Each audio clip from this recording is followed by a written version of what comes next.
Hey you guys, what's up? Your girl G here. Welcome back to my channel. Long time no see. I apologize, kind of dipped off there for a minute. I explained in the previous video about what kind of be going on with your girl, family wise. So I just want to apologize. Just a whole lot of going on.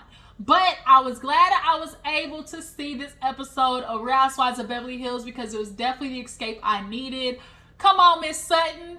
Come through, Miss Sutton. Miss Sutton, y'all. Her and Garcelle is the duo we never would have expected and never knew we needed. These two bitches, I tell you, are everything right now in Real Housewives of Beverly Hills. And they are getting everybody together. And I'm here for it. I am here for every minute of it. Miss Diana, girl.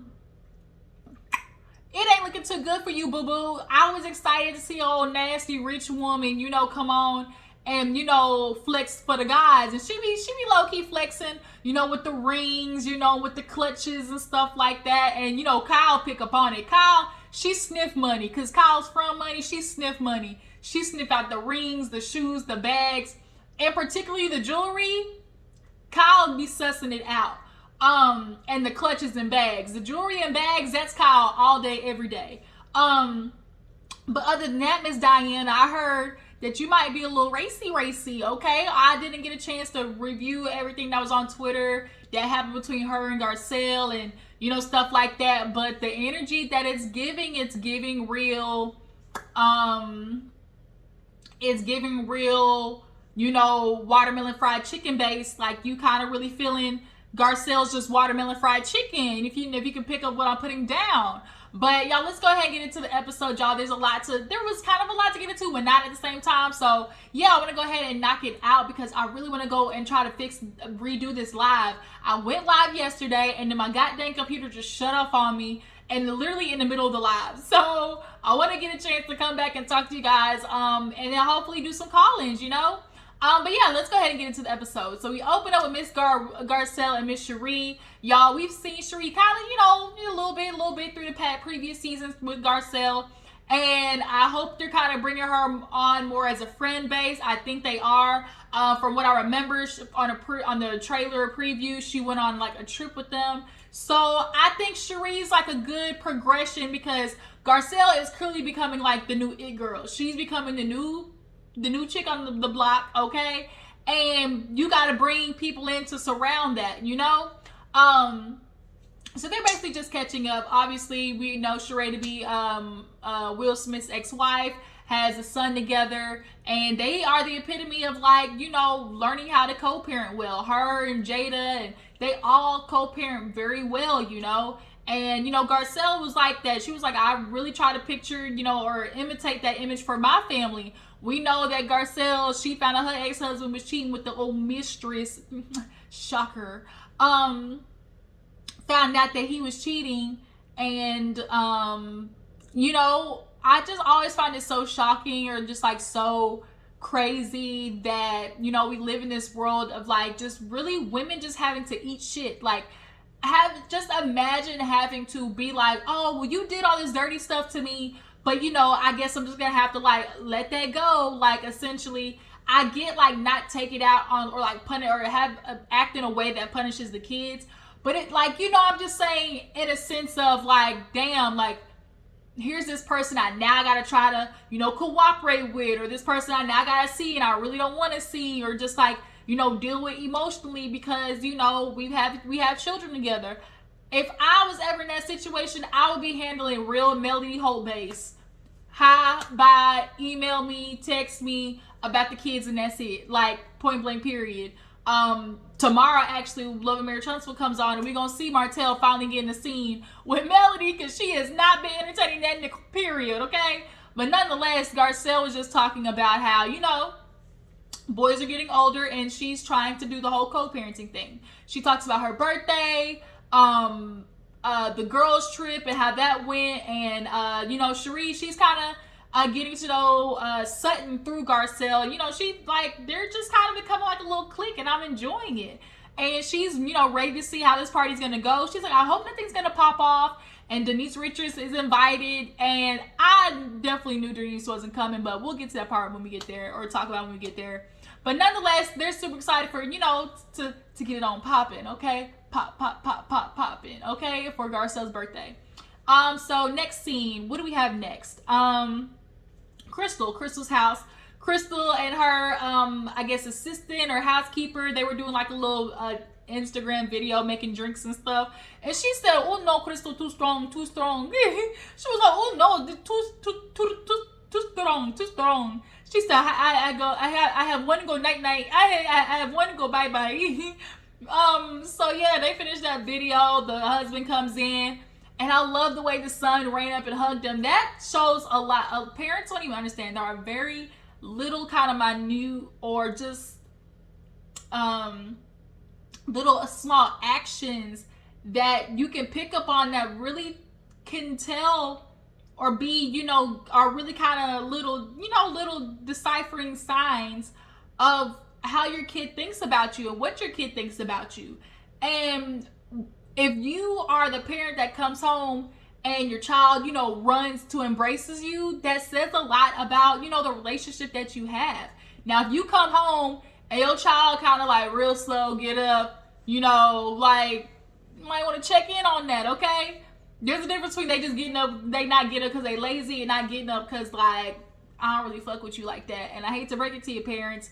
It's a lot of children out here that really don't even fuck with you like that. I'm just saying. I hate to break it to you. That viral video that went around on D.L. Hughley, he posted that woman letting y'all know, like, the way y'all be talking to y'all's kids and ignoring their feelings and basically feel like they shouldn't be able to say nothing because you put a roof over their head. Okay. See what happens when they graduate high school and really ain't got to be around you. You wonder why they ass ain't calling or coming by for Christmas break, okay? For the holidays. Just went off on a rant. But nonetheless, it was really cute to see the son, like, run up and embrace him. And Crystal, of course, and he comes in. I guess they was cooking some pot stickers. Some low-key look good. It's hard to find a good pot sticker, but when you do,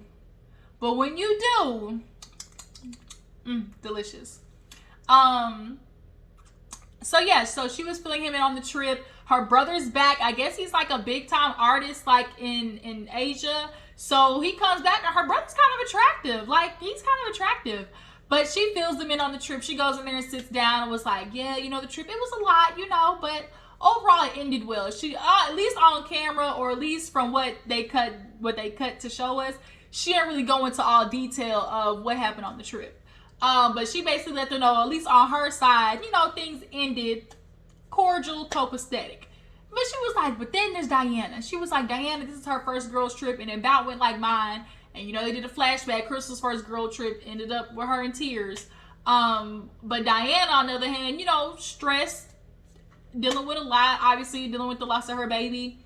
But this little Bosnian act that she talking about, the Bosnian comes out of me. The Bosnian, I headbutt.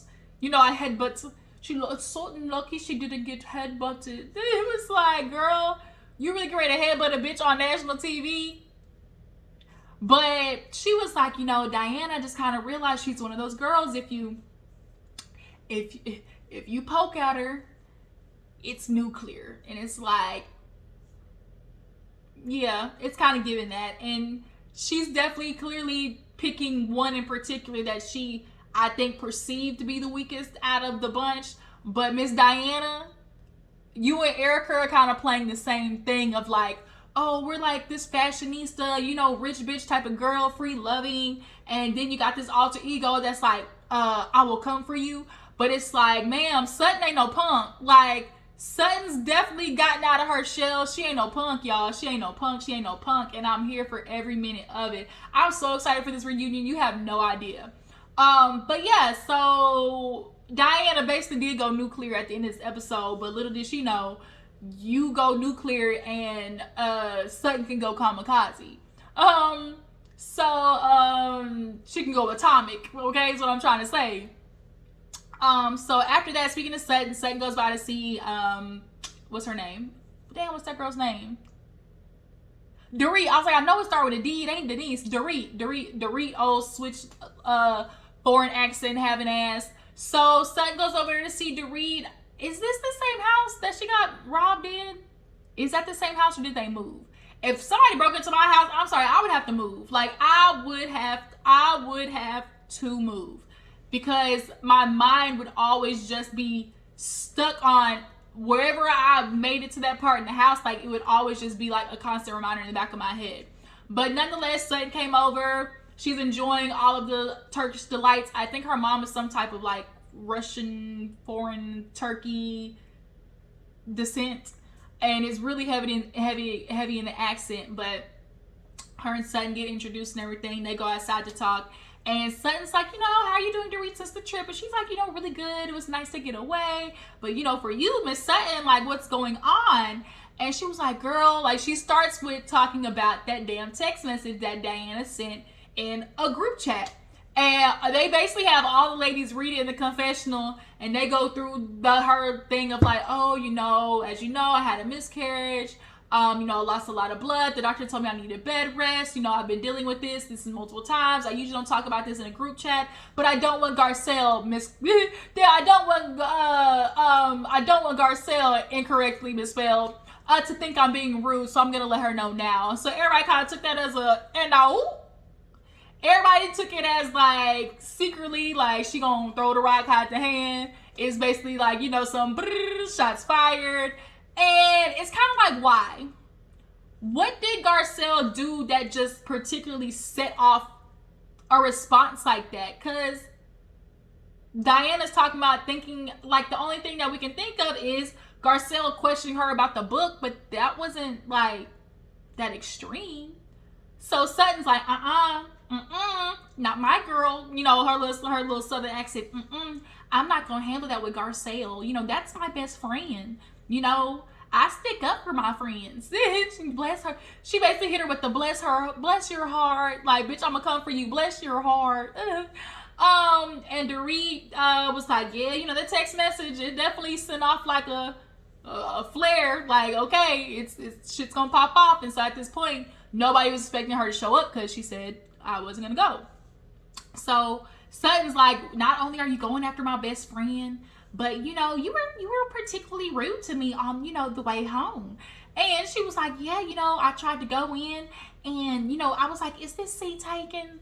And she was like, no, go back to your original seating. And so Dorit, her confessional, was like, when I got on the plane, she said seat anywhere. So yeah, but she basically hit Sutton with the, you can't sit with us, she hit Sutton with the, you can't sit with us. And so Sutton was like, okay, mean girl, because she basically referred it to, when you have your, your lunch tray and you want to go sit down at the table, and they basically hit you with the, this seat is taken.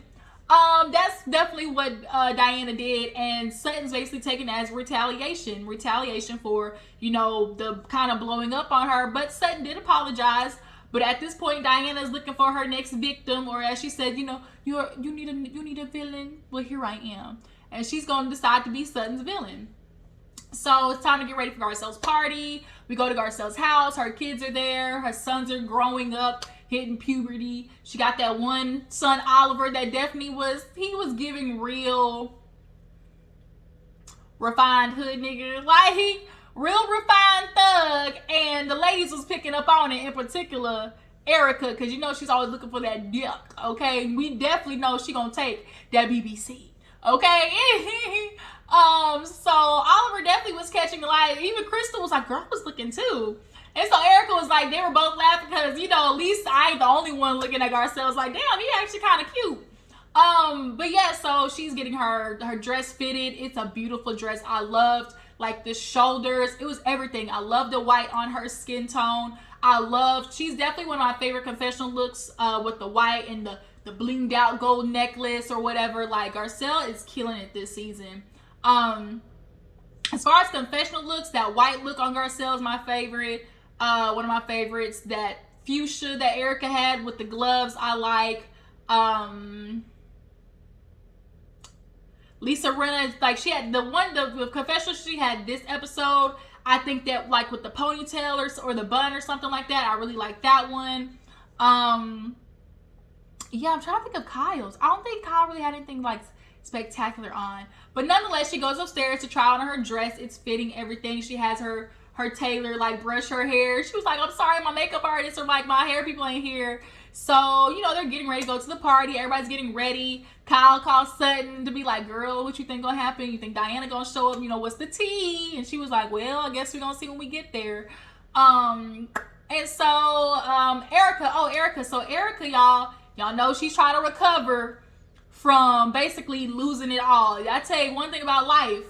What goes around comes around. What's that song? Damn, what goes around must come around. Something like that. Damn, I can feel it in my head, like I can hear it. But nonetheless, Erika, y'all, is trying to get her life back. She was like, you know, when everything happened, you know, the phone got quiet. You know, I stopped receiving phone calls. And it's like, that's kind of what happens. Unfortunately, these companies, the minute a scandal pops off, they are, you know, washing my hands of, you know, people. Like, that's what it is. And she's now trying to get back on her feet. And so she has this pretty mess hair, which pretty much explains Erika. Pretty mess. Like, she always got the fashions. I'll tell you one thing about Erika. The fashions always be on point. She can definitely create a look. And so she needs to do something in that direction. So we're at the photo shoot for her. She's getting her hair done. You know, she's talking with Mickey, her, you know, creative designer. I love the black look. I loved the majority of the looks they did. And you could tell that, you know, when housewives sometimes start doing businesses and opening up stuff, they tend to just slap their name on something. Drop it with Drew. Shout out to Drew.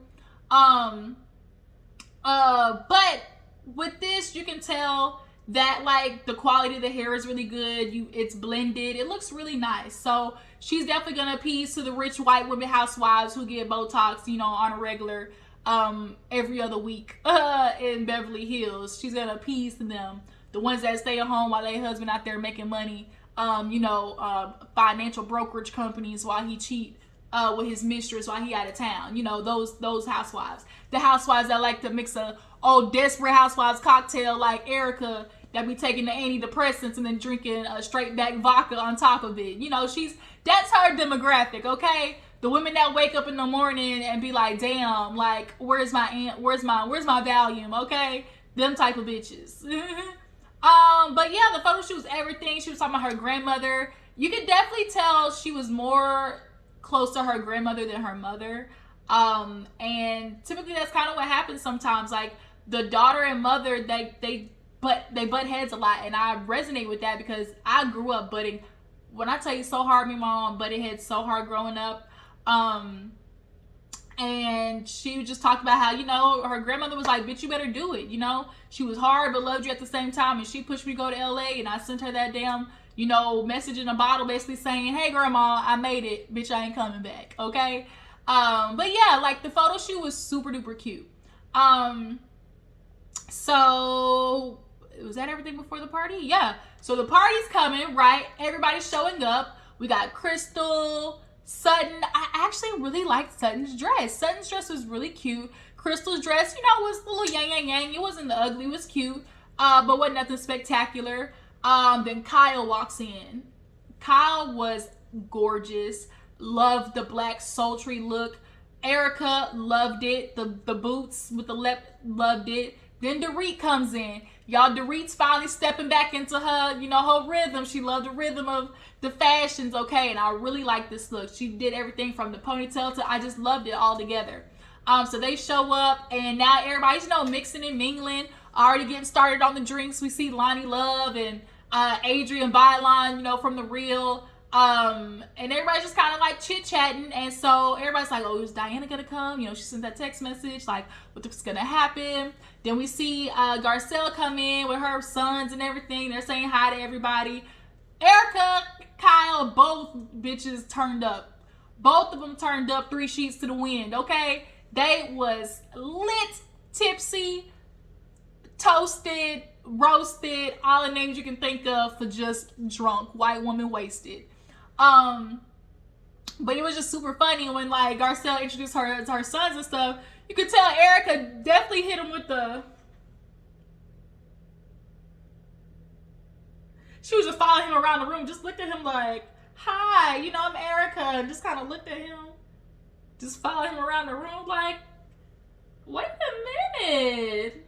Let me find out. Let me find out. You know, that's how Erika was feeling. You know, she real hot in the coochie these days. Could you imagine being with an old ass white man like that who you know ain't fucking?